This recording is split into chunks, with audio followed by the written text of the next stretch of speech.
ñi nekk ci diine. waaw est-ce que xel mën naa nangu lii xew Palestine réew yi noppee ko.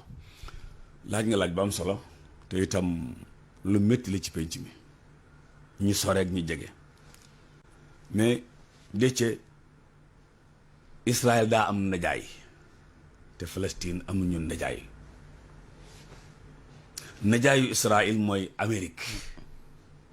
ñu war na nekk najaayu Palestine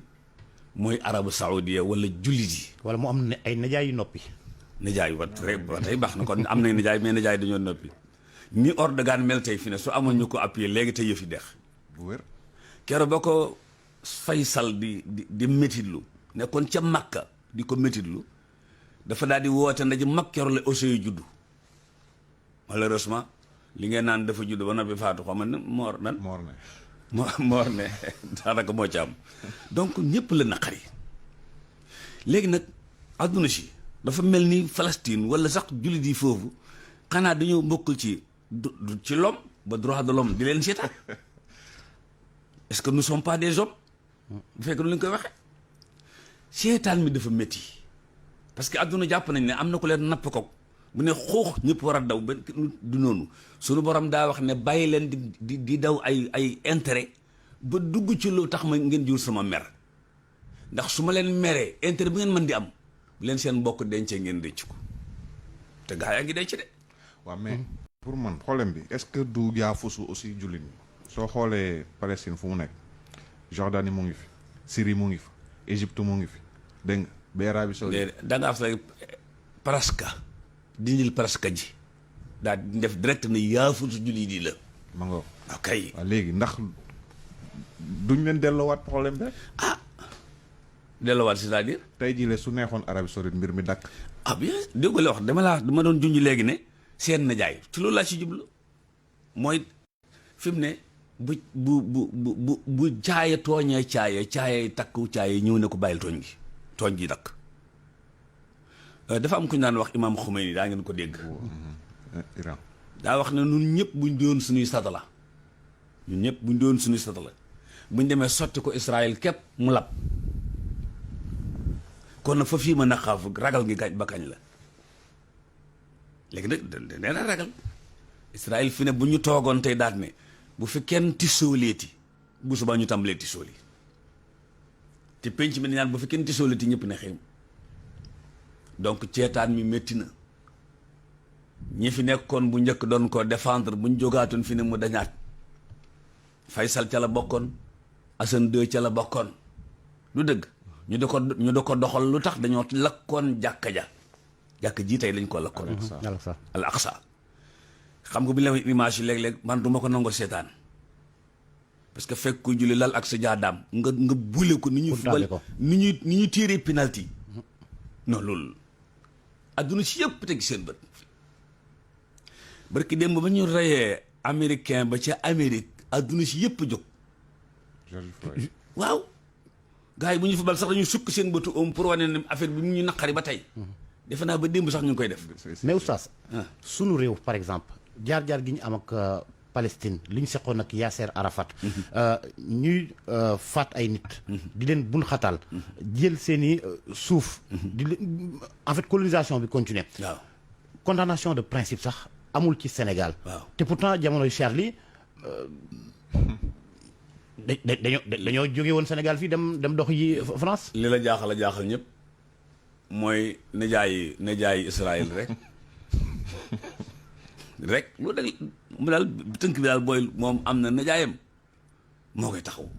ñee amuñu najaay kenn du leen taxaw waaye nag bés a ngi ñëw ci bés yi ndax rey ak yooyu du solution àdduna rey du ko solutionné déedéet sunu borom nañ ko bàyyi muy rey te nun ñuy teg ci taabal ji di waxtaan ak nag di waxante dëgg te xoolante ciy bët loo ko mooy dara du fi dox te yàqu àdduna ñun ñëpp ko yëg. mais état suñu état bi nga xam ne ni comme ni ko Georges waxee déggaguñ leen mais état yow la man la Georges la keneen la mais yéen par exemple nga xam ne da ngeen nekk ci ay kuréelu musulman déggaguñ leen ci. waaw xam nga ay noonu initiative xam nga noonu sunu jóg dañu du ne bëreet rek jóg du ne bëreet rek jóg waaye saa bu dara xewee lu gàtt nun danañu daje sunu barab woo fa ñëpp ne leen lii naqari noonu def nañ ko ba tey grande mosquée def nañ ko ba tey beneen barab te danañ ko defaat def nañ ko ba fii ci l'obélisque la xaw ma ci Colobane place de la nation. waaw danañ ci dellusiwaat parce que lii ñun ñëpp la naqari te daañ jógaat du caagi na ne Alioune Sall mooy daal di jóg rek na acca mais comme dafa am dañ ko tëral ci norme kii mooy jóg na nu jóg leen nu jóg ñun ñëpp ñu jóg te incha allah dinañ ci jóg ndax naqari na ñun ñëpp ba ca kanam yàlla. xanaa ci Korité bi bokk dañu ñaanal Palestine. kan ci Korité gi ci. di tàmbali la parce que xalifa yi ne ci penc mi ñëpp kii nañu ko ñu ko waxati. yëkkati ni seen kàddu ko nekk yëkkati ni seen kàddu ñaan yaa ngi ci leneen na ngi ci kon tàmbali na incha allah te it kanam la jëm yaakaar naa ne waaw te it lu waay sori rek yëgal na yaa ngi ci biir kër bi Faris di xeex ak Room saxaaba yaa ngi nekk ca Makka ca Madinatu teewul dañu ne dañuy kañ faral ñu gañe ko ba mu métti leen sunu borom ne leen bu ngeen góorgóorlu benn yoon ñi ñooy gañe waaw xulibati Roomu fi adnaa al ardi wa hum min ba'di ghalabihim sayaghlibuuna. mais oustaz bu lii continuer est-ce que réewu Palestine sax du mujjee réew ci carte bi donte sax. nekku ci. kay. non quand di nekku ci par rapport à. reconnaissance bi nga xamante ne ni ñu kiyee Sénégal. su ma ko doon misaal te yoroon tableau. dama naan bi ñëwee dañ leen a joxoon 10% ci misaal. dese 90. fi mu nekk nii 10 lañ dese. ñee yor 90. kon mën naa dem ba jeex. mais est-ce que aussi du problème existentiel boo xam ne ni aussi moom moo am ci ci israéliens yi. maanaam dañu gis ne palestiniens ni ñuy màggee ni ñuy population bi. ni muy màggee bari na ëpp na jéggi na dayoo. te dafa ñoom dañu am sentiment que ñii yéenewuñ leen jàmm. est-ce que toog ñoom ñaar ñu waxtaane ku ne mën a dund ci jàmm ak salaam gënul. dañoo toog ba ki nga doon tudd léegi muy Arafat yàlla na ko yàlla yërëm dañoo toog ba Arafat mënatut a wax dañoo toog ba mënatut a wax toog du ko régler laxasaayu takk ndigg jàkkaarloo doo nga koy régler xaw ma ne kañ lay doon waaye say ati yow yàlla na yàlla dimbale. jërëjëf Oustaz Aliou Sall bala maa jeexal maa ngi nuyu sama doom nday ka tuddati waay nekk fële ci TFM Cubb. Astu Mben Cubb ngeen maay ma nuyu ko ndax sama doom la di ko sàggal baax a baax di nuyu Alaaji Asan di nuyu waa kër gi yëpp la ca kaw ba ci suuf lu jub cox ji sunu borom la bu jubut man mii yàlla nañu korite ci jàmm koor gi dem na bàyyi nu fi su del saat yàlla ñuy fekk ñi wari tey def ci suñuy poos dara salaamaaleykum wa rahmatullahi wa barakaatu. déwénati Oustaz Aliou Sall jërëjëf Pape Bess Diba di nuyu Astou Ben Thioub ak ña nekk ca TFM yëpp ñu yendoog jàmm. di la jaajëfal Pape Bess naka noonu delloo nuyoo Oustaz Alioune Sall sunu kilifa sunu papa sunu xarit di rafetlu taxawaay beeg teewaay beeg jàppale bi ci liggéey bi ak xam-xam bu màcc bi naka noonu waxtaan waa mu solo bi jërëjëf ñun tamit ñu dellu siwaat fii di leen jaajëfal chers téléspectateurs ñu fas yéene door ñun tamit suñu ñaareelu taasu xibaar ak Serigne Cheikh Tidiane Thiaw.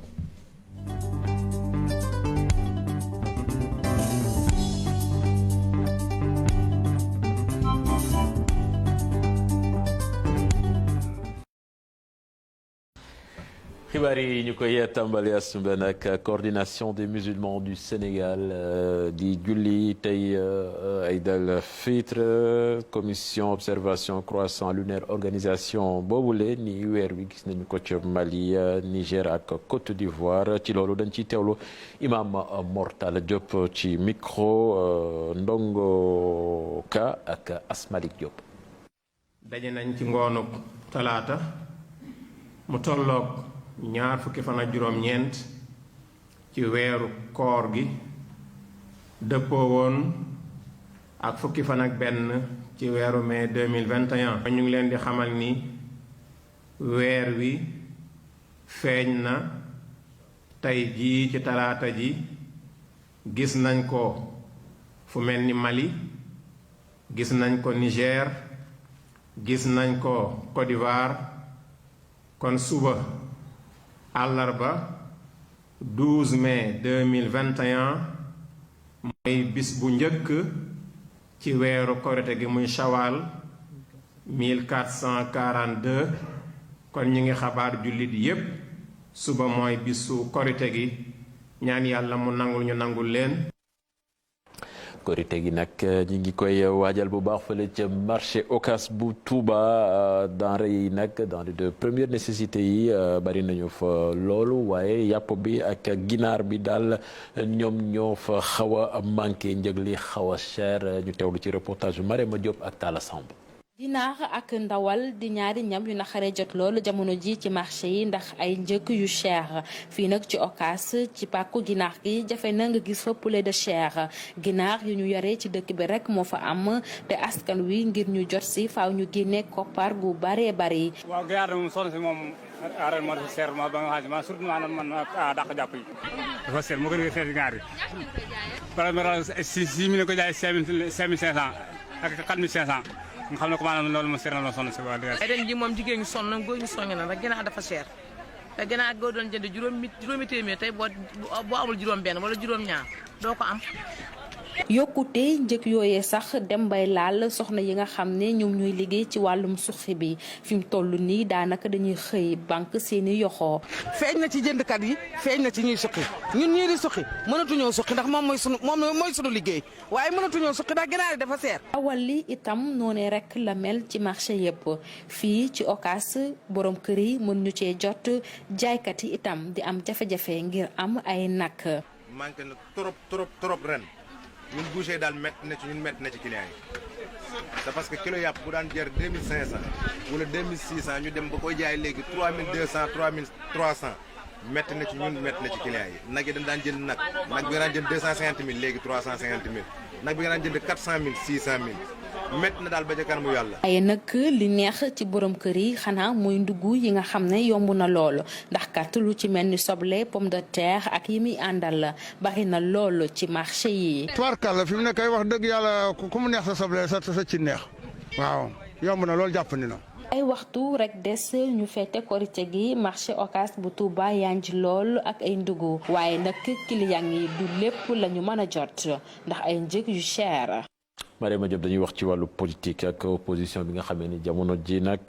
daal dañoo taxaw ngir rek ŋàññi décret bi nga xamee ni nguur gi daf ko jël fii ci élection locale yi ci ñaar fukki fan ak ñett ci weeru janvier 2022 jàpp ni mesure boobu daal ñoom ñoo ko choisiral seen i bopp def lu leen neex te waxtaanuñu ci majorité présidentielle bi ñoom gis ni dinañu dem élection ci na mu waree te pare nañu expert électoral bi di Ndiaga Sylla daal moom ab avancement la gis ci processus bi ñu teewlu ci reportage Maymouna Ndiaye c'est Latir ak Ndongo Ndiaye. kujje gi taxaw temm fas yéene jàmmaarloo ginnaaw bi njiitu réew mi Macky Sall daal di xaatim ab décret boo xam ni moom mooy fësal date bi nga xam ni moom la ñu jàpp élection bokk moomeel yi. opposition lan na woon taxawaayam wala xalaatam mooy ñu fexe ba datu élection yi mu bañ a génn at mi nga xam ne ci lañ nekk muy atum 2021. président de la république ba mu waree jël décret bi li nga xam ne moo ne woon proposition opposition jëfewu ko sóoraale wu ko à chaque fois buy jël ndogal jëm ci processus électoral bi moom da koy jël wekku ko ci ay intérêt boppam. bu fekkee ñi fare la ci nguur gi ñoom dañoo gis ne ku jegi noppi wuñu ngir dem ci yooyu la jongante. bu fekkee ne bëgguñoo dem ci élection nañ jàkkaarloog askan wi leen ñoom bëgguñoo dem élection mais ñun ñoo leen gën a yàkkamtee dem élection parce que bu ñu ñëwee élection daañu leen fët ni ñu leen daan fëte loolu moi je le dis et je l'assume. datu jongante yi nag ñu jàpp ko ba noppi lii nag doon na jéego bu rëy ci kàddu Ndiaga Sylla moom mi nga xam ni dafa gis ni découpage boobu nga xam ni ay coppite la ci yenn ci ay gox dafa doon lu rëy. booy dem ci élection dafa am ay ponk yu bëri yoo xam ne da nga ko war a matal te ñoom dañu dépendre ci nga xam bisu élection bi kañ la. dafa tombeek tamit gouvernement bi sumu fan yi maanaam redécoupage administratif dëkk yooyu yëpp il faut que ñu yeesalaat carte yi. pour joxewaat ko. duñu bàyyi dara mu des ginnaaw ci jamono bi nga xam ni mënuñoo joxe datu élection dañoo gis rek ni njiitu réew mi Macky Sall dafa ràcc rek jëmale ci booram mu des nag beneen front bi nga xam ni moo jëm ci askan wi nga xam ni découpage boobu ñoom la gën a yitteel. dañuy wax ci wàllub procès bi aju ci wàllu immigration clandestine verdict bi nga xamee ni ñaari nit ñooñu ñaari convoyeurs yooyu ñuy topp ña ngi koy xaarandi ci ñaar fukki fan ak juróom ci weeru mai bi ñu dëkkmal ñoom namit ña ngay tuumaal ki ñu woowee Maodo Pouy ñu ne daal moom mooy cerveau bande bi ki nga xam ne nag mooy papay Duudu moom nga xamee ni dafa ñàkkoon bakkanam ci gaal yi ma ngay laaj ñu delloo ko kopparam toll ci 250 000 ci leeral ñu teewlu ci Abdourahmane Diallo. ginnaaw bi ñu dàqee procès bi ñetti yoon ñi ñu njortu ni ñoom ñoo yóbbu xale bi nga xam ne dafa ñàkk bakkanam ci biir géej gi bëggoon a dem Espagne taxaw nañu ci kanamu juge bi ci loolu nag dal nañu jéem a fexe pour seetal seeni bopp Lamine Gueye ak Omar Gueye jàpp ni lépp liñ leen di waxal du ñoom sax benn waay bu tudd Maodo Pouy lañu daal di joxoñ baaramu tuuma ci biirum mbëkk mi Maodo moomu nag ba léegi kenn tegagu ko loxo gendarmerie nga koy wër ñetti seede yi ñoom it ñëwoon nañu ñoom seeni doom dafa bokkoon ci gaal gi nga xam ni Duudu fa la newoon Kétaloo ak Serigne Dieng ñoom seeni kàddu jéemoon seetal ñaar ñi nga xam ni dañu njort ni ñoom ñoo yóbbu xale yi seen kàddu wutee lool ak ay kàddu Mamadou Lamine Faye moom mi nga xam ne moom mooy papay Duudu ndax moom nag dafa jàpp ni ñooñu liñ leen di jiiñ ñoom la ci ay kàddoom Lamine Gueye la ñu daal di jox xaalis bi mu yokk di xamle ni Omar Gueye moom moo defoon surcharge gaal gi ndax jàpp nañ ni moom rek indi na lu toll ak juróom-ñaari fukki nit ci ñooñu ay doomu Gàmbi di ay kàddu yi nga xam ne nag nee na bi ñu doon saraxal doom ji wala boog ci dëj bi la daal di dégg li ni mel ñetti way jur yi nag ñoom xam nañ ni bëgguñoo bokk ci partie civile waaye teewul papay Duudu moom li mu bëgg rek mooy ñu rembourser 250 000 yi nga xam ne joxe woon na ko bi doom bi doon voyager verdict bi nag le 25 mai bi lañ koy xam. dañuy wax ci mbirum arnaque yi nga xamee ni ña ngi koy nemmeeku jamono ji ci transfert d'argent ndaxte ñu bari dañuy jàpp ni dañuy doon ay victime ci wàllu woowule fale ca Ndar nag suñuy reporter daje nañ fa ak ñaari nit ñoo xamee ni ñàkk nañu lu ëpp million ci wàllu xaalis te arnaqueur yooyu nag teg leen loxo dafay jafe loolu ci enquêteurs yi ñu teewlu ci reportage Ousseynou Diop ak Habib Seck. waa jile mi ngi wax waaye nag li nga xamante ni moo ko taxoon a jóg mooy fexe ka muy waxal jële ci moom ay koppar mu yónnee ko ci transfert d'argent yi nga xamante ni am na Fatimata Diallo ka jaar ci moom am na ca ndam ndaxte lu toll ci téeméeri junni ci xaalis daal na koy yónnee booboo nag la ni meles gisatu ko. téléphone bi ni ko yow li ngay wax ni lu mu doon rek kooku saaga waa ji saaga sama collègue bi léegi sama collègue bi delloo ko mu ne ko man daal foofu suur naa fa ndax lekk naa fa 515 000 fekk là bi mu may arnaqué j'étais amoon naa 3 mois de grossesse maa ngi ëmboon ba am ñetti weer xam nga léegi affaire bi métti na. ñoom ñi le nag dañ lay woo wala boog ñu lay yónnee message waaye nag bu fekkee tontu nga wala boog nga def la nga xamante ni moom la ñu bëgg lu ci bare doo ci jëlee ndam. damay vendre jour vendre bi dama gont si ngoon gi quoi léegi moo ñëwee am client bi def envoi ma envoyé ak ñu ne ma sa compte amul xaalis léegi ma def vérification effectivement gis ni compte bi léegi amatul xaalis quoi. ñaata lañ ci yóbbu. ñu yóbbu ci 911 675. moo ne day ñoom ñi nga xamante ni dund nañ jafe-jafe bu nu mel commissariat bu ne dem nañ ca wala boog ca gendarmerie la ñu gis mooy jaabante bu bare la ñuy def ci bërëb yu nu mel waaye mbir yi du mujj fenn. parce que léegi dem naa brigade de recherche bu Saint-Louis waaw fa laa njëkk déposé plainte bu ma fa déposé plainte gars yi entendre ma ni ma léegi après ni ma naa dem quoi après daañu ma waat léegi moo jógee fi quelques jours ma demaat Dakar cybercriminalité ma déposé aussi foofu plainte après léegi boobu ba léegi rek maa ngi toog quoi. bi bëgg naa fay xaalis bi waaye aw ma lu ma ko fayee te aussi ñoo ngi may woo pour naa ñëw liggéey si fay mais aussi instant. tey jile ñi nga xamante ni ñooy opérateur téléphonique yi ñoom ñoo war a nekk benn jamono jile bu fekkee ne gis na lu nu mel ñu mën ko dégis wala gendarmerie daal ko fay clamé waaye ñu gis ni ay at a ngi ni léegi ñu ci bare seen xaalis dem na te boobee lañ koy mujj a gis. dañuy wax ci métier yi aju ci wàllub tàggat yaram yu ci mel ni agent football ñoom nag ñi ngi xool lu ñu leen di jëmalee kanam fii ci Sénégal kenn di wuyoo maître Moustapha Camara nag ci invitation institut de formation des métiers du sport ñëw na amal ci waxtaan ñu teewlu ci Cheikh Sadibou Diarra ak Ahmadou Ba. agent de jour nekk léegi tur bu xew yi bu liggéey bi nga xam ni. jafeetul def ko jamono ji. depuis 1er avril 2015. 1er avril atum 2015 la ñu soppi tur bi di leen woowee intermédiaire sportif examen amatul léegi da ngay dem bindu ci sa fédération ngir mën nekk intermédiaire. d'intermédiaire. avocat bi nekk ca barreau bu Marseille di yëngu ci football atum 2006 ba nii mu ngi soññu réewu Afrique yi ñu xeex ngir di jot ci indemnisation yi ci transfert yi. Si vous êtes dans un championnat sénégalais, vous êtes... su fekkee ni Sénégal ngay yëngu yaa ngi bokk ci catégorie 2 3 ak 4 li ngay am mooy gën a néew li ci ki nekk Europe wala Brésil di am loolu nag jàpp naa ne war nañ ko dindi ba noppi di fay fédération africaine yi. Les fédérations africaines. métier sport yi nag nekk na lu mën a jox xëy ndaw ñi. dinañ si waxtaan aussi mbirum financement nan la ñuy financer yenn projet sportif yi ak yan métier si sport bi la ñu gis ne tey Sénégal bu ci xale yi yëngatu dinañ si mën a am xëy. xamle métier sport yi fii ci Sénégal doon mbébétu institut bi am yéene bëril ndaje xale yi ak spécialiste yi. ci wàllu karting nag mécaniciens yi gis nañ ni dem nañ fa njëriñ bu am solo ak pilote yi tamit dañuy dem xool seen liggéey na muy demee ci loolu nag ñu ngi ko def ci 6e ak avant dernière journée championnat bi fële la woon ci stade Léopold Sédar Senghor ñu teewlu ci Ibrahima Ka ak Ahmadou Ba. gannaaw juróom benneelu bés bi ci championnat national bu karting daanaka classement bi ci catégorie yëpp amul coppite ña jiitu woon ñoo nekk ca kaw ba léegi mu di ay performance yoo xamante ne mécaniciens yi am nañ ci wàll wu am solo. benn vis rek boo ko fàttee mu nga yàqu pour su waaji moo tax nag ñun dañuy préciser ci lépp de commencé ko ci kanam ba ci ginnaaw lépp la ñuy seere. ba tey ci lu soxal karting ak wàllu pneu yi doon na ay pneu yoo xam ne dañoo am seeni mandarga. pneu yi à chaque fois dañuy xool pression bi avant la course dañuy bàyyi ba mu sedd ñu xool pression pneu yi.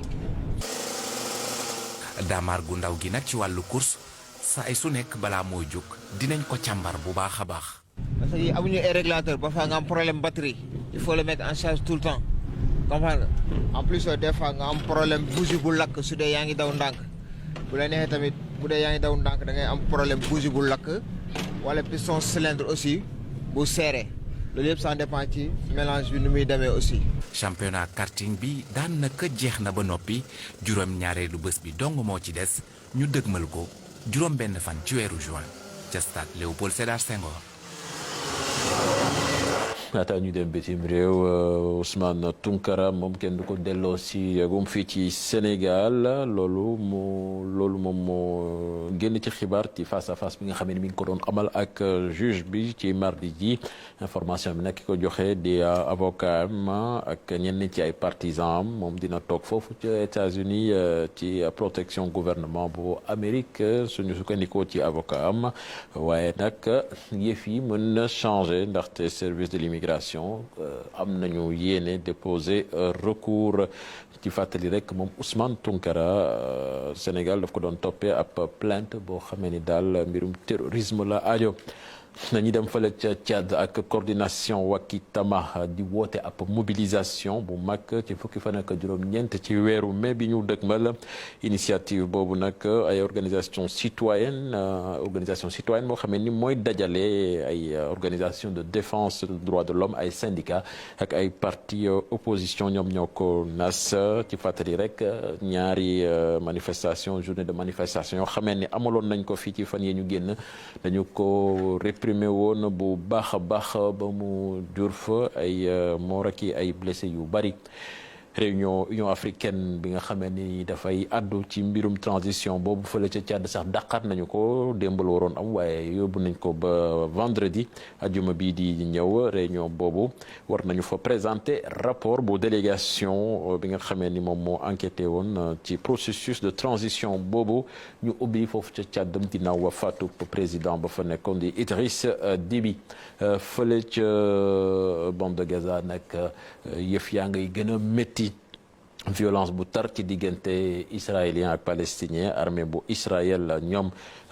annoncé nañu ne amal nañu ay congu yu doy waar ca bande de Gaza ci jamono jooju tamit waa Hamas ak jihad islamique tamit sànni ay roquette ca jëmale ko ca Tel Aviv ONU moom di fësal njàqareem rek ragal ab guerre bu mag a mag foofule ñu jeexale ko sumben fële ci Russie ak loi bi nga xamee ni ña ngi koy waajal ngir dàq ñi nga xamee ni ñoo ànd ak Alexei Navalny opposant boobu ci élection législative yi ndaxte assemblée nationale dafa bëgg a xañ bépp doomu aadama ñooñu ñuy xaw a wooye ay organisation extrémiste daal dañ leen bëgg a xañ ñu doon député loi boobu nag dina tax lu toll ci 200,000 maanaam personnes doomu aadama dinañ leen xañ ngir ñu mën a bokk ci genre élection yu ne mel Soumbène Diop. jërëjëf Cheikh Tidiane Diaw mu nekkoon ñaareelu kaasu xibaar bi ñetteel bi benn waxtu lay doon bu sobee borom bi waaye laata loolu dañuy xuus ci deuxième pàccuk info matin yenn saa yi nag jàngat bi lay doon waaye jàngat bi tey ci kanam tuuti lay doon laata loolu ñu dalal suñu gan di ko nuyu di ko jaajëfal di ko naan bismillah dalal jàmm ci plateau télévision Futur Média ñuy dalal Biram Ould Da Abeid di la wax bismillah njiital IRA député anti esclavagiste bàyyi ko Mauritanie naka waa Mauritanie ñu ngi ci jàmm bismillah dalal jàmm jërëjëf rafetlu teewaay bi wallaay maa ngi koy rafet jërëjëf ci kanam tuuti ñu fas yéene xuus ci waxtaan wi te nag dañuy xaw a dëpp carte gi Grand Bourba dañuy doore ak gat gi daal di jeexale jàngat bu sobee borom bi ginnaaw bàkk bi lay doon.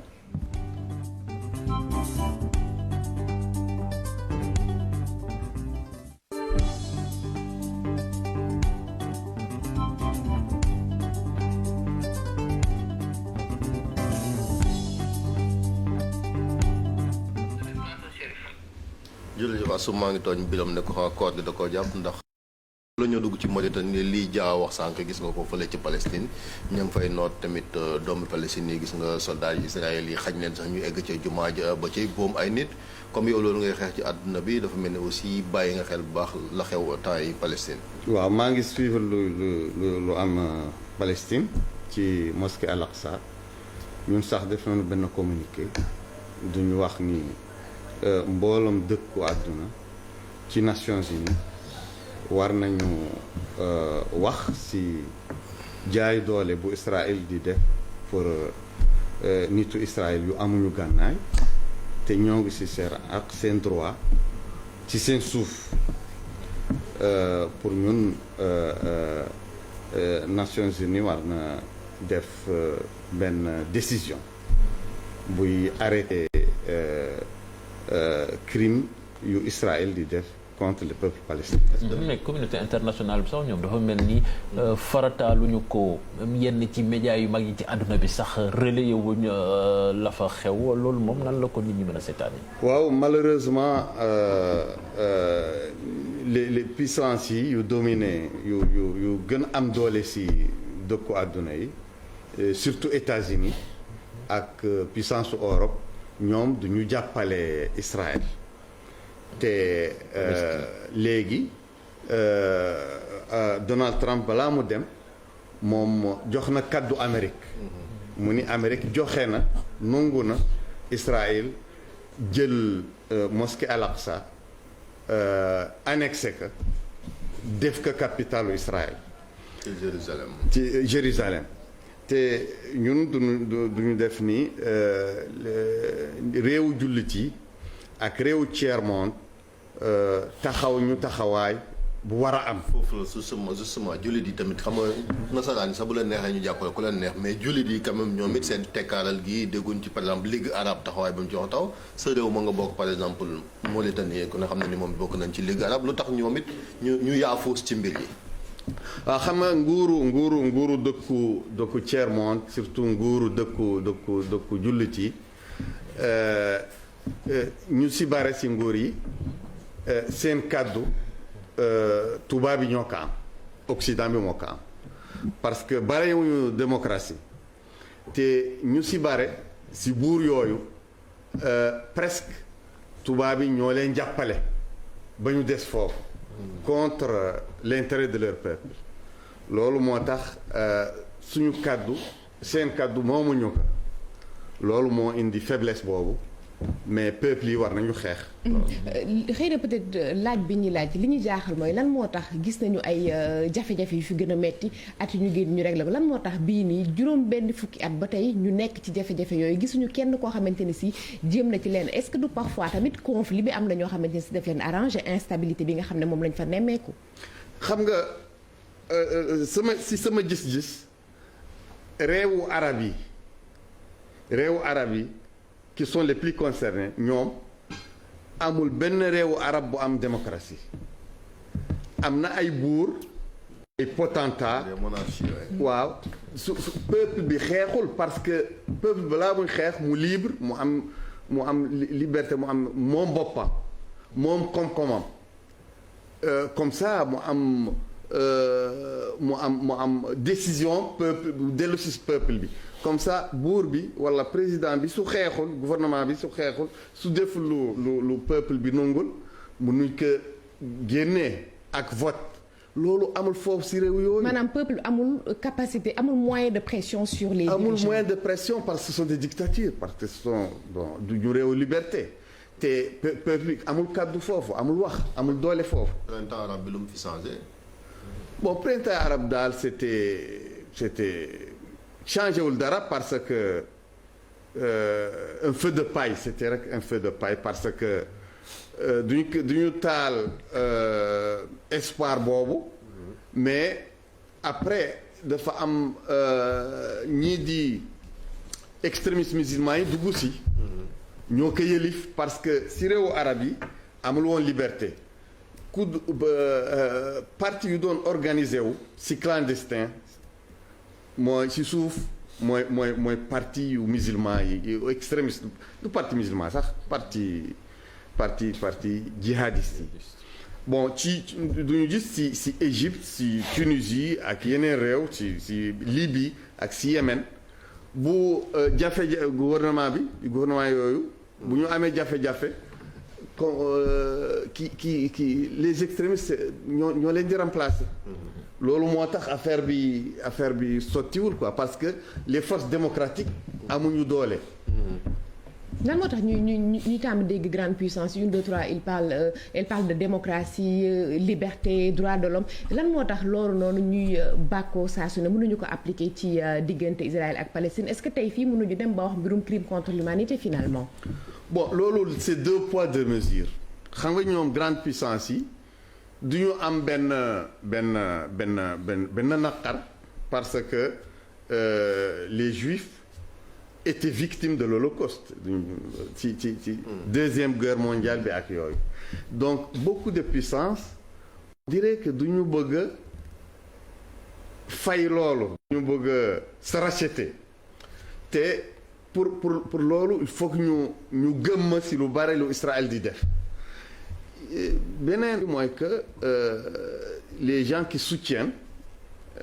ñiy jàppale réewum Israël seen loxo yi duñu gudd parce que comme àdduna bi. lobby juif bi nga xam ne ña ngay wax ne États-Unis par exemple. mais yemul aussi même ñun ñii suñu réew yi Israël dañuy jàppale am na ay coopération yu am ci wàllu sécurité ak wàllu renseignement ci agriculture dafa mel ni ñu di des fois moo tax duñ xuus ci soutien bi. suñu réew yi loolu c'est vrai loolu am na parce que comme que doole boobu la ñu am. waa Israël ak juif yu leen di jàppale. loolu moo tax gis nga Émirats arabes unis par exemple gis nga Égypte gis nga réew Soudan gis nga Maroc am na ay réew arab yu bare seen intérêt moo leen gënal jàppale Palestiniens yi qui souffrent d'un crime contre l'humanité. au détriment xale yi ñuy gis ñuy xeex ak ñoo xam ne dañu yor ngànnaay te ñoom yoruñu dara sukkandiku ñu ci dara. loolu vraiment c'est une démission. On dirait que l'humanité a démissionné. On dirait que les consciences ont démissionné. Parce que nit ñi duñu dem ba tàmm que doole Israël contre Palestine kenn waru ci wax. loolu nag musiba la. am na solo xam naa dinañ ci gën a xuus suivre situation bi nga xamante ni kon moom moo xew fële ci Moyen-Orient léegi bu ñu ñëwee également ci Mauritanie maa ngi koy wax sànq barki démb ñi ngi doon célébrer sax benn loi boo xamante ni ab député nekkoon na fi sax garde des Sceaux France Christiane Taubira moom it di doomu nit ku ñuul c'est vrai que moom it daana dund sax mbirum racisme ba mu fi nekkee foofu ci gouvernement François Hollande benn loi boo xam dafa criminaliser li naan esclavage maanaam di buum ak njaam gi nga xamante ni ba léegi ñu ngi koy jëfee fii ci àdduna bi ñu bëggoon xam tamit yow nga koy xeex foofu la situation en Mauritanie bu fekkente ne wàllu est-ce que dañ na fa wala ba léegi am na fa. dañagul am na ay réewum Afrique ay réewum arab yu bare esclavage mu ngi sës foofu ba léegi parce que lu Taubira def loi bi ci France lépp ak loi 48 1848 loolu dafa jublu ci benn côté esclavage benn compartiment esclavage mooy esclavage transatlantique être esclavage yu tubaab yi def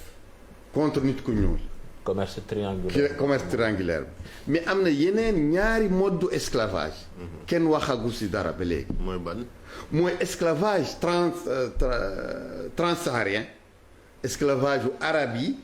di jël it nit ku ñuul yi di leen yóbbu di leen jaamloo di leen yeew ak buumu jaam. boo nee nit ku ñuul mooy ko am der bu ñuul wala nit ku ñuul de façon générale. boo nee nit ku ñuul da ngay def. africain laa wax merci. waaw africain yi laa wax parce que tubaab yi du ñu def seen esclavage industriel la. à travers la traite triangulaire mais arab yi ñoom à travers yoonu Sahara la route orientale du ñu doon encore ñoom jël fii africain yóbbu leen fee castre leen jaamloo leen loolu kenn musu ci wax dara te am na encore esclavage interne en Afrique si biiru africain comme fii en Mauritanie comme au Mali comme fii nekkoon na fii Sénégal y a de l'esclavage. mais esclavage boobu naka la ci ban anam lay nekkee parce que ñun daf ñuy jaaxal ci jamono ji ñu nekk nii nga ñëw jël nit jël ko di ko def jaam di ko liggéey loo lan lay demee da nga ko du fay di ko torturer wala. esclavage boobu ñaari façon la am na esclavage diggante nit ku ñuul yi sanga bi nit ku ñuul la te jaam bi nit ku ñuul la kooku tubaab yi xeex nun ko fii. loolu yëfi aada la aada buy wéy. du aada c'était l'esclavage pur et dur mais tubaab yi ñoo ko fi xeex ba mu dañ physiquement mais moralement mentalement mi ngi fi ba léegi da ngay gis nit yi bu ñu xuloo kenn ki wax mais yow jaam nga doomu jaam nga ak yooyu te mais am na d'autres manifestations mooy lan par exemple si Mali am na maintenant njaam bi léegi dafa am musiba bu rëy parce que njaam yi nangatuñu liggéey si toolu seen sang nangatuñu def ay yenn rôle sociaux waaw non moo tax it léegi mais dans des villages du Mali actuellement jaam bu nangatul jouer rôle lu jaam duñ koy dàq dóor ka rey quand même. Ah oui léegi à Bamako il y a hier l'ambassade de France à Bamako a rendu visite dafa dem seet si ay jaam ñu dàq seen village parce que c'est nangatuñu liggéey. danoo fippu waaw loolu la. du ñu bëgg libéré wu. est-ce que loolu du seen échec yéen ñi nga xamante ni yéen a ciy xeex parce que yéen a ngi ciy wax boobu ba léegi te mënut a dañ. non ñun sax lu ñu xeex beneen njaam la am na benn njaam bu nekk diggante nomades yi arab yi touareg yi naar yi d'un côté et nit ku ñuul d'un autre lu esclavage boobu moo nekk une grande partie de la Mauritanie. Le nord du Mali, une partie du Niger, du Tchad, du Soudan. Foofu, ce sont les Arabes nomades qui ñoo yeew buumu njaam si africain nit ku ñuul. mais njaam googu lan moo ko jug. tradition la wala déséquilibre social. ñàkk bi moom moo ko jug wala tradition boo xam ne dañ koy wéyal la. dafa nekkoon nécessité dundu nécessité koom-koom nécessité économique. loolu mooy déséquilibre social bi dañu fi. waaw non dañagul te ba léegi ñooñu duñ leen moom depuis des siècles par exemple jaam yu nekk ci Mauritanie ci njaam bu ñuy xeex ñun ce sont des esclaves héréditaires par exemple. boo gisee jaam foofu léegi. sangam bi daf ko hérité. si papaam hérité que si maamam hérité que si maamaati maamam. doom yi tamit noonu lay demee. waaw te loolu duñ ko organiser si diina du ñu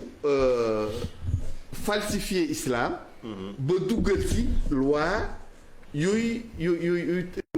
voilà mais loi boobu yow parlementaire légaliser loolu. Birame yow parlementaire nga di député yan action ci législation Mauritanie la kilifa yi def ngir xeex fi loolu. maanaam loi bi. est-ce que yow comme député nga. est-ce que yaa ngi xeex ngir loi yi ñu voté ay loi yoo xamante ni dina xeex li naan njaam googu ba léegi foofu ci réew ma. non loi yi voté nañ ko ba pare. mais voté loi yi duñ ko jëfee. duñ ko jëfee parce que ñii di voté loi yi sincère ñu loolu moo tax ñun ak nguurul Abdel Aziz man dem naa kaso ñeenti yoon parce que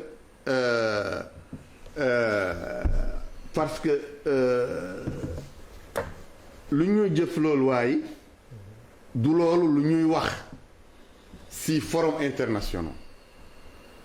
parce que bu ñuy xeex njaam foofu ñii di xeex njaam yi ñooy dugg kaso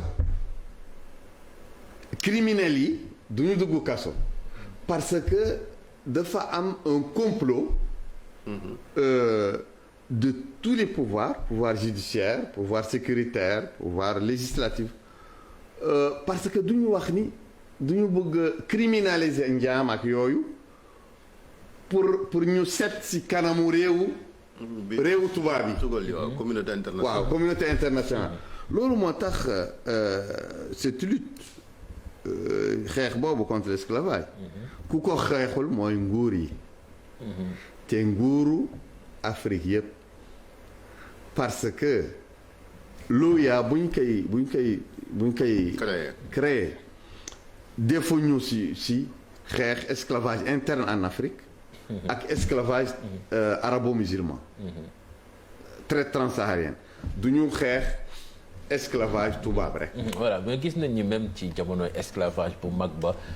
amoon na ay figures yoo xamee ni ay esclaves lañu woon ñoom ñoo jógoon mëne révolte bi di xeex ku ci mel ni ay Kunta Kinte mais ñi nga xam ne tey jii ñoo ko nekk ñoom xanaa amuñu esprit de révolte seen bopp ngir changer seen situation. mais loolu moo am ci Mauritanie ñun ñii xaraatin xeetu xaraatin bu nekk Mauritanie moo fi ëpp. elle fait plus de 50% de la population te ñëpp ay doomu jaam lañu man mii ci laa bokk. moo tax ñoo ngi xeex moo tax it ñoo ngi bañ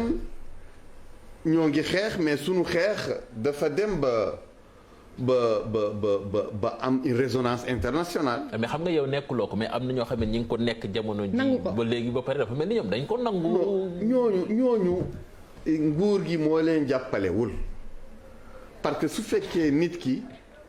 day daw dem ci autorité pour mu dimbali ko pour se libérer te autorité bi jàppale ku ko dominer loolu mooy décourager ñooñu te encore ñooñu jànguñu mënuñu jàng parce que leur statut bu esclave ku am statut esclave ku nekk esclave foofu du jàng parce que moom day liggéey te duñ ko fay. dañ leen dugal ci système boo xamee ni te xamul papam xamul yaayam. amuñu sañ-sañ en fait. amuñu dara parce que amuñu dara amuñu xam-xam amuñu dara. loi bu mujj biñ fa voté woon ngir xeex mbirum njaam googu ngay wax mooy loi 1980 bi wala ci diggante bi am na ay coppite yoo xamante ni si am na ci. non loi 1980 bi kooku day abolir esclavage mais ça ne criminalise pas l'esclavage du ko criminaliser. mais en 2007 la am benn loi bu criminaliser esclavage. mais abolir en 1980 disant que l'esclavage a été aboli en 1848 yàgg na dig-digal bi. non 1848 c'est aboli en Europe mais fii en Mauritanie l'esclavage a été duñ ko abolir 1981. maanaam je veux dire diir bi dafa yàgg en fait. ñoom bañ ko aboliree ba jaale ci leneen ba tey ñun 1980 ñu toll ci. foofu waaw kay. foofu lay waxee en fait. jafe-jafe bi musiba la foofu la parce que yaataayu dépassement bu Europe dépassé Afrique parce que loolu parce que Afrique day yéex a yeewu. day yéex a yeewu. mais en tout cas dans les pays du Sahel Sahara dafa am benn benn coalition de mouvements de Mauritanie, de Niger, du Tchad, de Burkina Faso, du Mali. Def nañu un groupe sous-régional d'ONG qui lutte contre l'esclavage et qui vont se réunir à Bamako. esclavage boobu ak Chérif damaa bëggoon a xuus rek ci apatride bi wala da nga bëggoon a jaare ci beneen dama doon laaj l'actuel président yan effort la fa def parce que comme yow yaag Aziz Moment seen diggante yàgg naa ñagas trop ne nga yóbbu na ndungu siin lu bari. waaw léegi Ghazouani bi mu ñëwee moom lan la fa def ci évolution wala ay jéego ngir dindi li bon Ghazouani bu mu ñëwee dafa am lu mu indi lu bees par exemple dafa annuler toutes les poursuites judiciaires contre les opposants dafa annuler les mandats d'arrêt contre les opposants dafa commencer def loi pour lever l'interdiction des ONG et des partis politiques parce que ñun sunu association IRA ak sunu parti RAG. c'est reconnu maintenant. C'est un processus de reconnaissance le processus est lancé léegi dafa commencé processus bi te dafa def gisante ak toute l'opposition di waxtaan ak moom def jàmm quoi. yaa ngi moom comme buroog soow léegi. non àggaguñu foofu mais quand même ñoo ngi waxtaan pour defar les instances d'arbitrage de la démocratie ba kenn fiir si lu muy def. te kenn du ko harceler. est-ce que kii wu leen pour ngeen museler Aziz parce que Aziz aussi dafa mel ni il n'a pas dit son dernier mot là. bon Aziz mi ngi yëngatu mais wax dëgg yàlla la Mauritanie a souffert de Aziz. mais moom nee na demul fenn nee na demul exil demul Mauritanie demul fenn ce qui veut dire que ne peut-être qu'il a encore des ambitions politiques pour son pays. non moom dafa juum parce que dafa yaakaaroon ni su jàppalee xaritam Ghazouani ba mu nekk président Ghazouani moom day continuer di gérer réew mi en coulisses di tirer les ficelles loolu moo ko te mu fekk ni Ghazouani moom kilifa la. voilà loolu nangu ko loolu moo indi jafe-jafe. voilà balaa ngay dem ci apatride ndax Kasumben Thioub dañuy wax yaa ngi doon wax sànq ni Mauritanie seen xeet gi daanaka presque 50% de la population lañ bien vrai que affaire vote xam naa ne duñ ko boole ci affaire race mais lan moo tax ay noirs mauritaniens duñ ko gis pour mu gagner élection présidentielle ci dëkk bu mel ni Mauritanie. bon loolu si lu ñu. ficeler démocratie bi yaakaar maa ngi yaakaar avec Ghazouani comme que léegi ubbi na def na ouverture bi mu ni n'exclut personne mu ni day waxtaan ak ñëpp mu ni dugalul kenn kaso mu ni jaayul doole ak pour kenn du ñu espérer pour démocratie amaat refondée parce que démocratie bu amoon c'était une démocratie contrôlée une démocratie ethnique sectaire parce que benn xeet moo mënoon xeetu naar yi ñoo mënoon di ñooy am koom-koom bi ñooy nekk si les autorités névralgiques ñooy nekk si organiser élection waaw ñooy am lépp ñooy nekk juges yi ñooy officier supérieur ñooy homme d'affaires ñooy organiser seen diggante ñoo joxe yow am parti non kii dafa am doole par exemple ñun suñu parti ak mouvement dañu am doole on va les interdire arbitraire boobu moo le muselage la population majoritaire elle était muselée c'est pourquoi elle ne pouvait pas s'exprimer man mii dama bëggoon def candidat par exemple parce que en Mauritanie loi bi day wax ni ku amul parti mënul nekk candidat aux législatives ni au régional ni au municipal ñun suñu parti dañ ko interdit parce que lu tax Aziz interdit notre parti parce que dafa xam ni suñu xëccoog moom depuis daanu am député yu bare loolu moo tax mu wax ni on va les interdire il a interdit ñun on a cherché un petit parti qu'on a intégré te parti naar la pour l'intégrer ba mu yéeg nañ man je suis monté comme candidat tête de liste nationale parti boobu mu jël ma dugal ma kaso parce que buggul ma def campagne. parce que su ma terewul fal nañ la député donc mu lay wax. comment ma ne terewul fal nañ la député. waaw terewul ci en prison ñu élire ma député mais. loolu day wane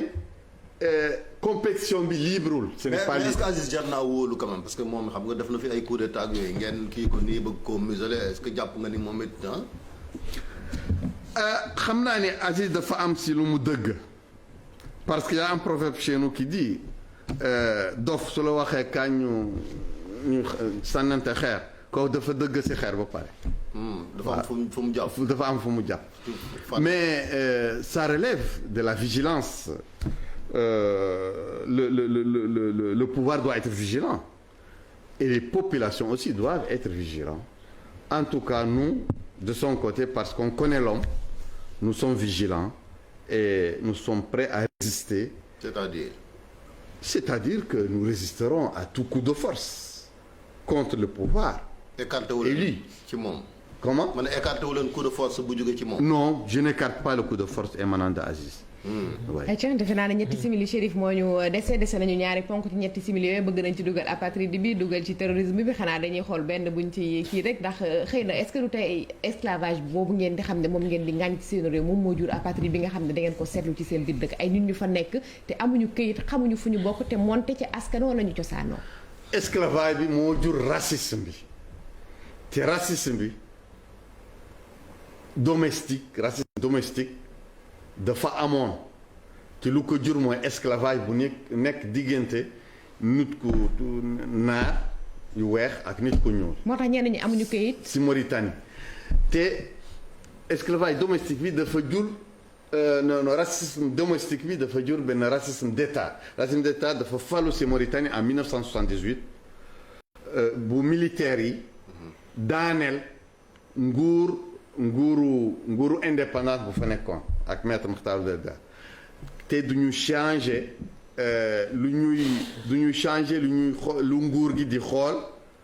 population bi di def ségrégation boobu lu tax ñu idéologie bu ko tëral foofu mooy idéologie nationalisme arabe ñu ni Mauritanie réewu arabe la te nit ku ñuul amu si droit nit ku ñuul étranger la loolu moo tax loolu dafa gën di yokku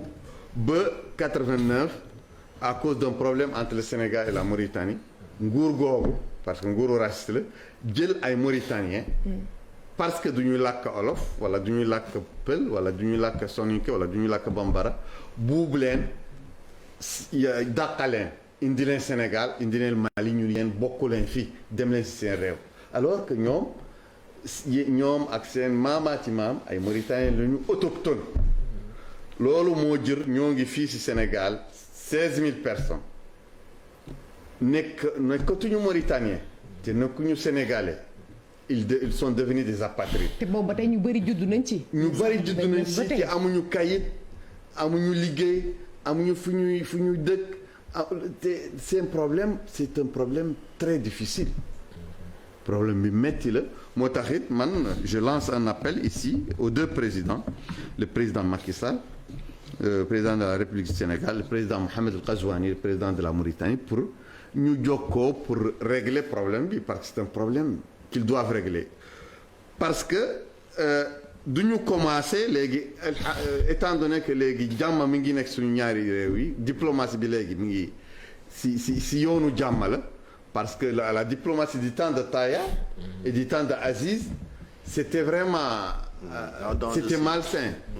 mais léegi c'était pas sincère. Oui léegi alhamdoulilah les deux présidents c'est une diplomatie bu bon ils sont condamnés à le faire. parce que bu am jàmm gaz waaw ba ñu def pont bi d'abord ba ñu def seen accord ci gaz bi oui c'est un accord très important qui dénote de ak le pont de Rosso donc ce sont des actes panafricains mu des nag tamit lii acte bi war na ko topp régler problème 16 000 réfugiés waaye tamit régler problème mu nappkat yi yenn saa yi ak ñàkk dégg bi ci biir ndox mi tamit jafe-jafe la waaw licence de pêche. waaw licence de pêche nappkat yi parce que ñun bu ma juddoo amul woon. d'accord man bu ma juddoo amul woon fee si Dagana amul woon fii suufu sénégalais fii suufu Mauritanie du ñu amoon tool si côté Sénégal te sénégalais du ñu amoon tool si côté Mauritanie te loolu mais lu am après période boobu war na dëgg ba ñu. c'est un seul peuple. oui c'est un seul peuple. ba ñu dundaat comme ni ñu dundee woon avant. ayca mi ngi noonu ñu dundaat comme ni ñu dundee woon avant en tout cas biscuit du Mauritanie moom des na suñu génne. merci beaucoup ci kanam tuuti dinañ dellu saa ak on parlera de la mode de débit ak G5 Sahel incha allah. incha allah ci kanam tuuti lay doon ak Buña beek Grand Bourba laata loolu ñu fas yéene ànd ak Abdoulaye Diédhiou ci jàngat bi léegi lay doon.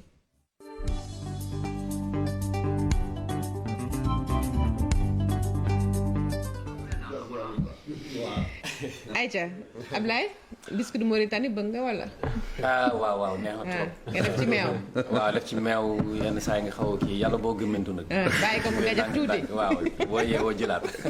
Aïcha mi ngi noonu excel bisimilah Abdoulaye nuyu leen la dalal jàmm. fay nañ bu baax a baax. Aïcha naka waa Lobs. baax ñu ngi fa ñu ngi waajal korité. waaw ñu ngi koy waajal bu baax a baax. alhamdulilah Aïcha Chérif Grand Bourba mu ngoog tey dañoo xaw a dëpp carte gi jàngat bi la ñuy jàll. waaw jàngat bi la ñuy jàll jéeju moom tey mi ngi ñuy rappelé loo xamante ni daf mel ni tumuraanke woon na Sénégal xam naa am na ñoo xam ne bu ko déggee dinañ la reetaan ñu wax ci wàllu Covid 19 beeg respect mesure barrière yi jamono ji nga xamante ni kon ñu ngi ci vaccination yi parlant de vaccin démb Chine mayaat na Sénégal 300 000 doses jëm jóge ci laboratoire bi naan kon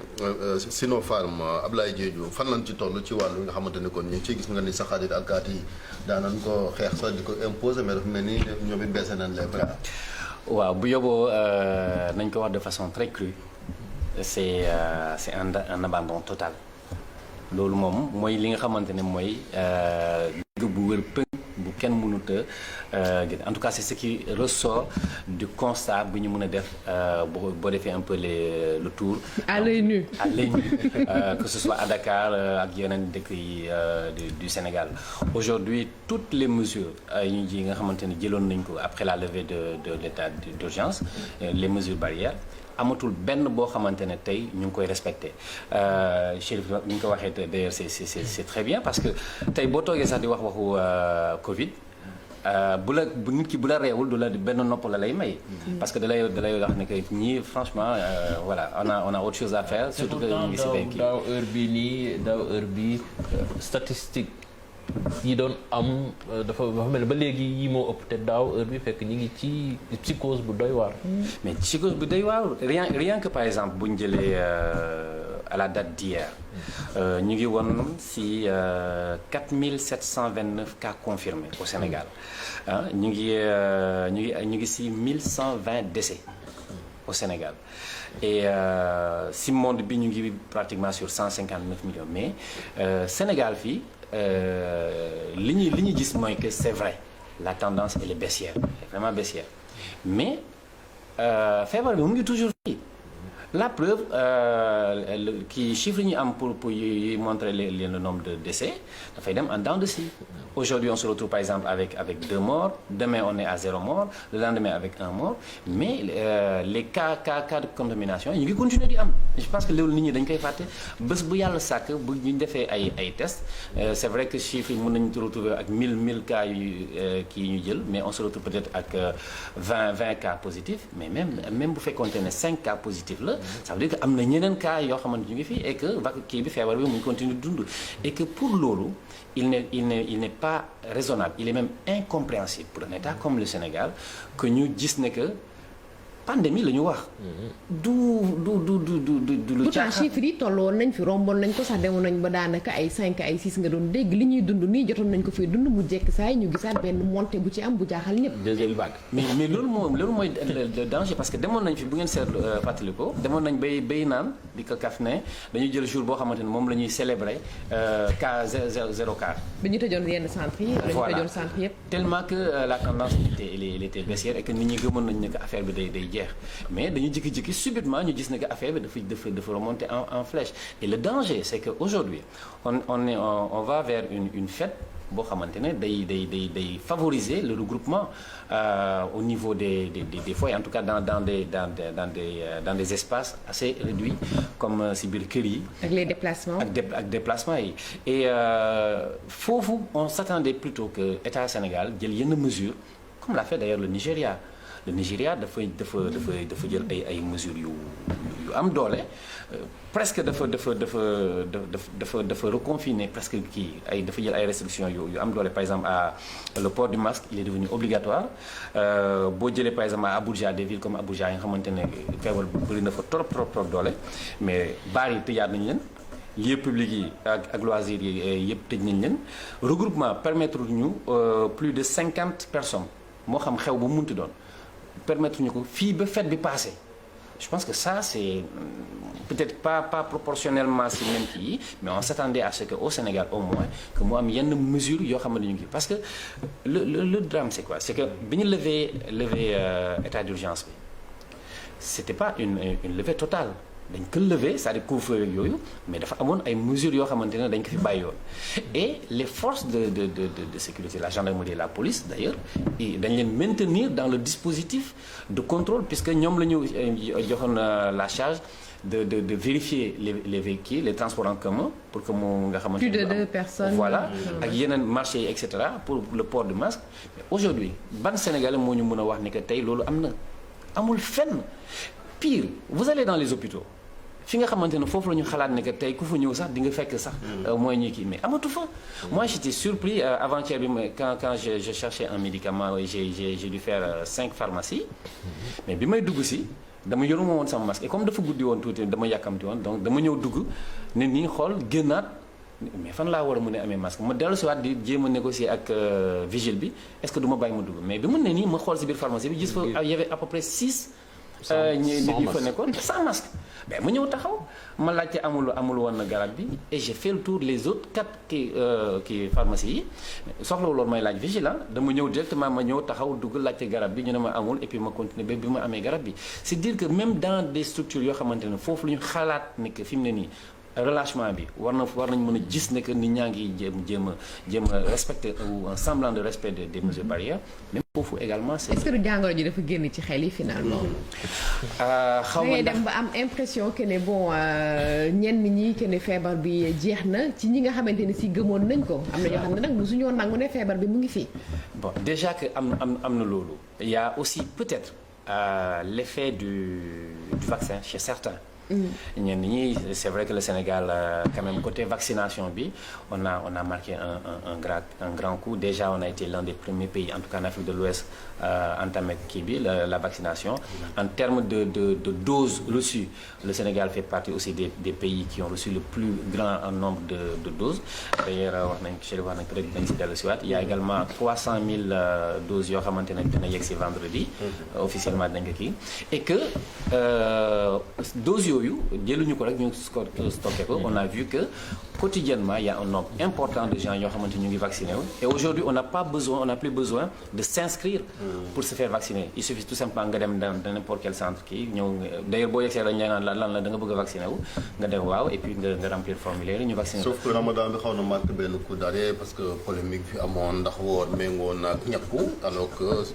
ay borom xam-xam nee nañ mën nga woor dem ñàkku ji mais y a eu Ramadan bi y a eu même yeneen kii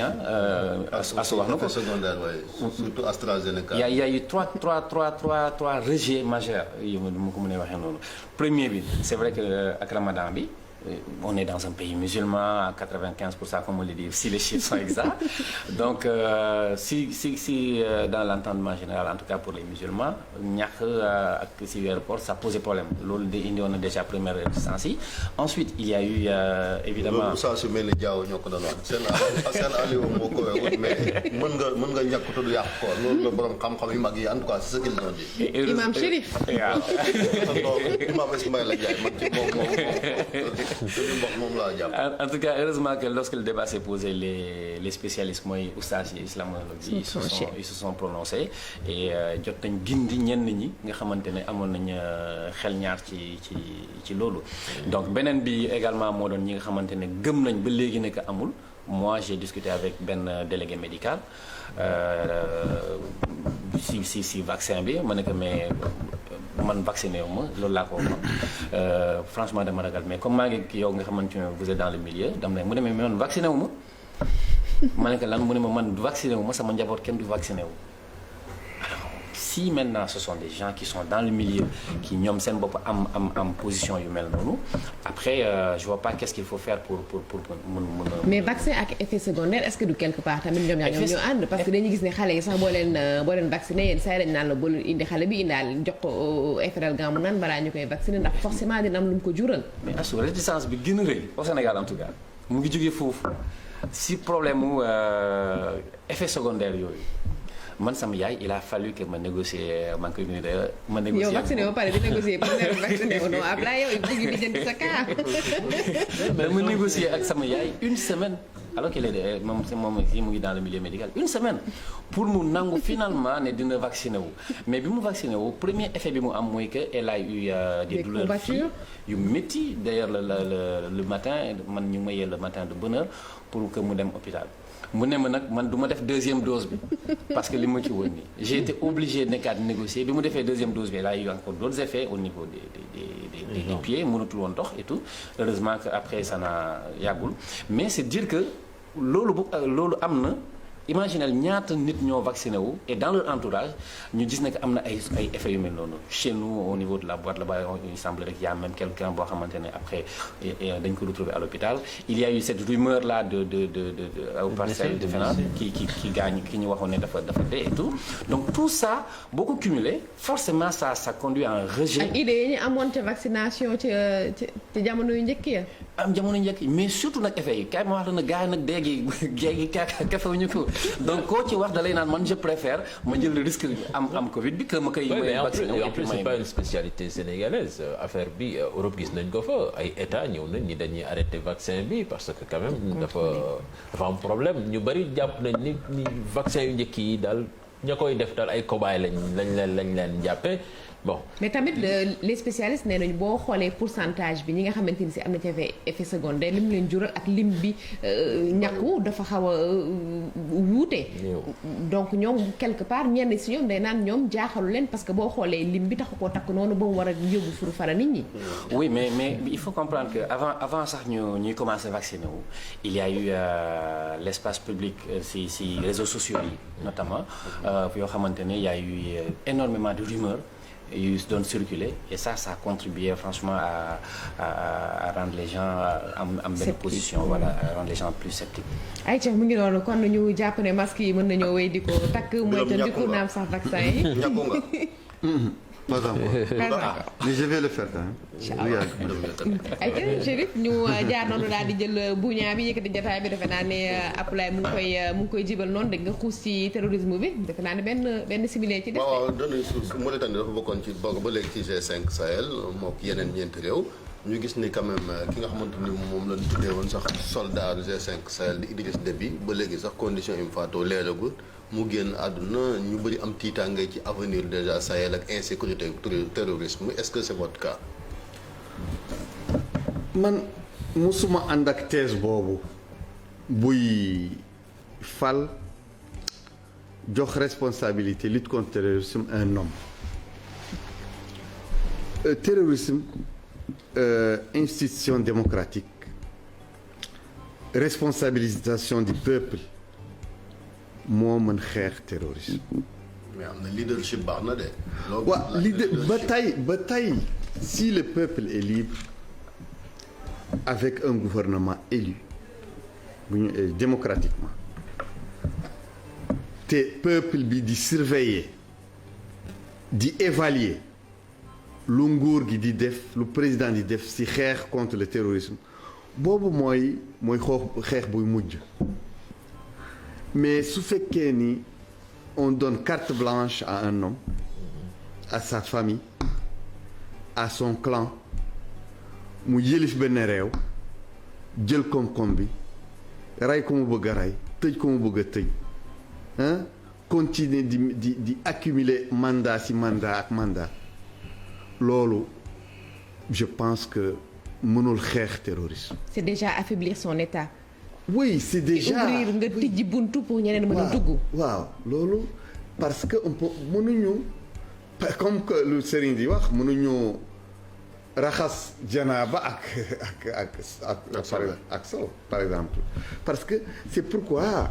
man je suis contre li nit ñi di wax. par exemple ñu ni début moo mën a xeex terrorisme parce que moo am. soldat yi moo am moo am dëgg la non parce que on dirait qu'il justifie une part de dictature. On dirait qu'il dafa mel ne duñuy wax pour lutter efficacement contre le terrorisme il faut nga nekk un peu dictateur foog ñu gëmm si li nga def te tegul si yoon. démocratie comme beneen xalaat bu ma dégg fii ñu wax depuis que Dos Santos quitté nguur gi ak depuis Aziz quitté nguur ci Angola depuis Aziz si Mauritanie dem ñu ni alternance dootul amati kenn dootu ko ñeme parce que Dos Santos ak Aziz bu ñu demee non parce que bu ñu demee yoon yoon daf leen di reddition des comptes c'est-à-dire que on leur demande des comptes. Bon loolu moom c'est pas bon parce que ku jël koom-koom réew mi on doit lui demander des comptes. Aziz ñaata la jël ñaata la Aziz jël. merci beaucoup jërëjëf mu nekkoon Birame Ould Abbé àndoon ak ñoom ci info matin jërëjëf rafetluwaat teewaay bi damay bañ ñu xëcc sama noppi ndax waxtu wi jeex na bàkk baa ngi jëpp ci suuf. mais nuyul waa Mauritanie yëpp ñu ngi leen di nuyu nag wax macha allah TFM dañ koy seetaan fële ca Mauritanie. ñu ngi leen di ziar ñoom ñëpp di leen ñaanal korité am nañ fa ay soppe ay wóolare. muy Nouakchott Nouadhibou ak diwaan yëpp ñu ngi leen di ziar bu baax waa Mauritanie. jërëjëf grand booba Abdoulaye. waaw bonne fête. waaw bonne fête surtout. ginaar lay doon ndawal lay doon lu muy doon. non ñun xam wala dañ koy brochette rek ay ñu si trop mais nag sama kàllu gàmmu séeréer yi ak tukulóor yi ñoom Chérif ak. defe naa ne Chérif moom gëléem lay doon comme nuyu na waa Mauritanie sa gëléem xam naa ñàkkul fii ak ngoon dina yegg si. bàyyi ñu dem Mauritanie wutali la gëléem nga fas yéene ko korité sëñ bi Diaw sëñ bu mag bi yow xam naa ne kurus gi ngay korité. ba muy wax pharmacie bi fii gars yi supermarché lañ ko seen dajale ay ganaar ñu mën di pharmacie. merci beaucoup jërë ngeen jëf rafetloo di seen ànd ak télévision Futurs Médias ñëpp ak quand même vraiment lépp lu ñu fi wax njuum rek xam ni sunu matadi la. Vraiment bonne fête à tous. merci beaucoup jërë ngeen jëf rafetloo ci seen ànd ak télévision Futurs Médias jërëjëf équipe technique bi comme ni ko Cheikh Tidiane waxee ko Chérif waxee ko noonu bonne fête à tous ñuy jéggaloo ci yenn saa yi ci kàddu yoo xam ne xëy na dafa dëng di ci jéggalu bu baax di leen baal ak ñaan yàlla ñu def ko ay ati fekkee tal yal na leen yàlla sàmmal boppam yendu leen jàmm ba altine ak jàmm bu sobee borom bi ak Fatou Kiné Deme jërë ngeen jëfati mille merci.